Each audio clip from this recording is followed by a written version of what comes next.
నమస్తే, welcome to RP7 news. Saidapur మండలం వెన్నంపల్లి గ్రామంలోని సొసైటీ కార్యాలయ ఆవరణంలో చెవిళ్ల మల్లారెడ్డి అధ్యక్షతన మహాజన సభ జరిగింది. మల్లారెడ్డి మాట్లాడుతూ 2023 నుంచి 24వ వార్షిక నివేదిక రైతులకు చదివి వినిపించడం జరిగింది. చైర్మన్ బిల్లా వెంకటరెడ్డి మాట్లాడుతూ సహకార సంఘాల ద్వారా రైతులకు ఎరువులు, విత్తనాలు సకాలంలో అందిస్తూ, సహకార సంఘం ద్వారా ధాన్యాన్ని కొనుగోలు చేస్తూ రైతులకు సకాలంలో రుణాలను అందిస్తూ రైతులకు అండగా నిలుస్తామన్నారు. రైతులకు రుణమాఫీ 63 మంది సభ్యులకు రుణమాఫీ కాలేదని 1,50,000 రూపాయలు ఇతర బ్యాంకుల ద్వారా కూడా లోన్ సదుపాయం పొందడం ద్వారా వారికి మాఫీ కాలేదన్నారు. కానీ త్వరలోనే 2 లక్షల రుణమాఫీ చేస్తామన్నారు. రైతులకు ఎకరానికి 40,000 సెంట్రల్ బ్యాంక్ న్యాయ ప్రకారం ఇచ్చామన్నారు. 7% వడ్డీ కడితే 3% వడ్డీ వస్తుందని, 6 నెలలకు ఇంట్రెస్ట్ రూపంలో కట్టాలన్నారు. రైతులకు కళ్ళాల ద్వారా పంట ఆరబోసుకోవడానికి వీలు కల్పిస్తామన్నారు. సాయశక్తులా కృషి చేస్తానని చెప్పని తెలియజేస్తా ఉన్నా. మన ఏటీఎంగా పెట్టుకోవాలని చెప్పని ఆవునూరు పాపయ్య గారు, ఆరపల్లి మాజీ సర్పంచ్ గారు చెప్పారు.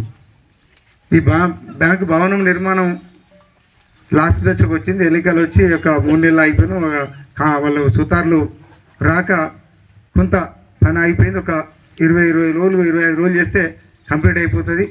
మనం గ్రానైట్ గీడ అన్ని పైసలు కట్టిపెట్టిన వచ్చుతోనే డోరు, మన లాకర్ డోర్ కూడా వచ్చింది. అవన్నీ పిడి చేసుకొని మన కౌంటర్ గోల్డ్ లోను ఇచ్చే కొరకు ఏర్పాట్లు చేసుకుంటాం. మనకు కామన్ సర్వీస్ సెంటర్ వచ్చింది. కామన్ సర్వీస్ సెంటర్ ద్వారా మనం అప్లికేషన్ పెట్టుకున్నాం. ఈ కొత్త భవనం ఓపెన్ కాగానే కామన్ సర్వీస్ సెంటర్ ఓపెన్ చేసుకున్నట్టయితే ఆ భవనంలో కౌంటర్ ఓపెనింగ్ ఉంటుంది. గోల్డ్ లోన్ కొరకు లాకరు నిర్మాణం చేసుకుంటాం.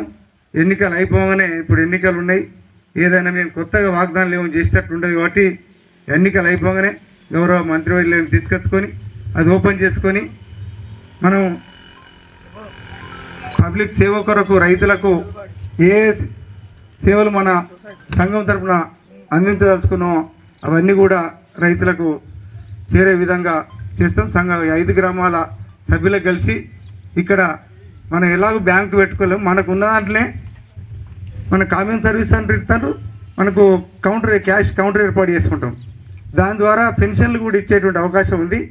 ఇక్కడ నడివుల్లో ఉంది, మంచి అందరికీ అందుబాటులో ఉంది. కాబట్టి పెన్షన్లు ఇచ్చే కొరకు కూడా మనం అటువంటి గౌరవ పెద్దల ద్వారా మంత్రి గారి దృష్టి కానీ ఇంకా మన ఉన్న అధికారుల దృష్టికి తీసుకుపోయి అటువంటి వెసులుబాటును కూడా ఏటీఎం ఏర్పాటు చేసుకుని కూడా